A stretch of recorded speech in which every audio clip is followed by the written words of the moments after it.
Repasamos ahora, Antonio, si te parece, otro episodio de la vida de Jesús. En uno de los programas, JJ Benítez presentándonos su serie, aquella que se emitió en televisión española, Planeta Encantado, abordaba en uno de sus capítulos la figura de Jesús de Nazaret.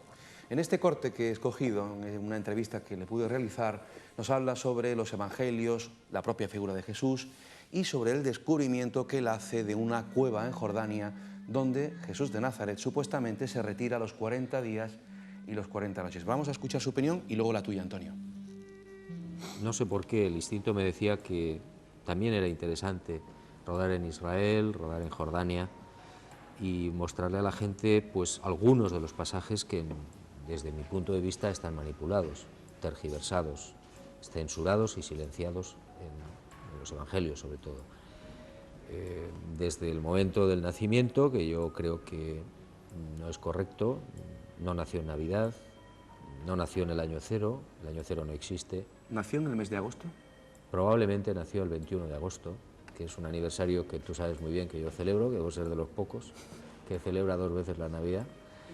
Y nació en el año -7 seguramente, el año 0 es un invento, es un error, mejor dicho, de la Iglesia Católica, involuntario en este caso.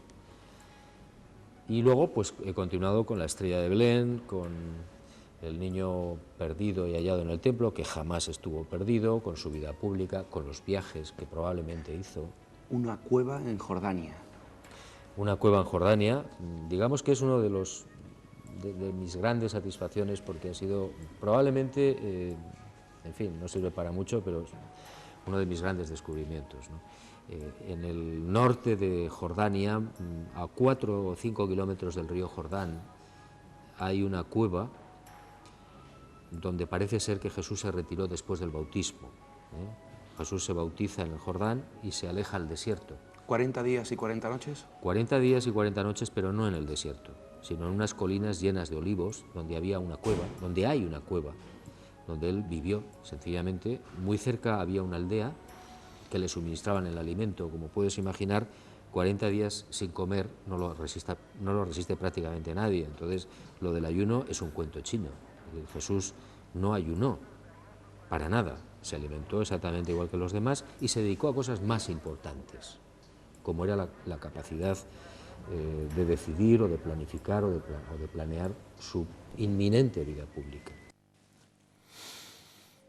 Bueno, lo que está describiendo JJ es, en Marcos es muy breve, inmediatamente después del bautismo, dice Marcos, empuja el Espíritu a Jesús al desierto, o el capítulo 4 de Mateo, que es el famoso capítulo de las tentaciones, que aparece, por cierto, esa y la del centurión, las únicas narraciones que aparecen en la llamada fuente Q. Pues bien, todos los exegetas, incluidos los católicos, dicen que eso es esa narración, tanto en Mateo como en Marcos, sobre todo en Mateo, es totalmente legendaria. Es decir, no hay ningún testimonio. No existe. No que no existe, sino que es una tradición legendaria y que es un rito de paso, un rito de paso. Es decir, es el momento en el que Jesús deja a Juan Bautista, por lo que fuere, el grupo de Juan Bautista con el que pertenece asiduamente durante una serie de meses, se siente insatisfecho y funda su propio grupo llevándose a una serie de discípulos del Bautista. Es decir, le roba un poco a Andrés, a Pedro, a Felipe, Natanael, etc. Y entonces, en la antigüedad, ese momento trascendente en que Jesús crea su nuevo grupo, pues se lo presenta en el desierto reflexionando y siendo tentado por Satanás. Pero evidentemente todo eso es legendario. La historia antigua la tenemos que reconstruir a base de muy pequeños datos. Pero lo de la cueva en Jordania, que había al lado un pueblo, que allí le daban de comer, que el ayuno no existió, es una racionalización que no está en los textos y por lo tanto es un invento moderno. Es decir, la historia antigua puede, digamos, reconstruirse o inventarse, como le digo yo a los alumnos, pero siempre con un fundamento textual en el texto o arqueológico. Pero si el texto es una leyenda, como por ejemplo la estrella de Belén, ¿no? Sí. Que aparece allí en Belén, luego Sí. tuerce al sur, se para delante de una casa. Bueno, eso es un fenómeno meteorológico tan impresionante que es evidentemente que es un fenómeno legendario.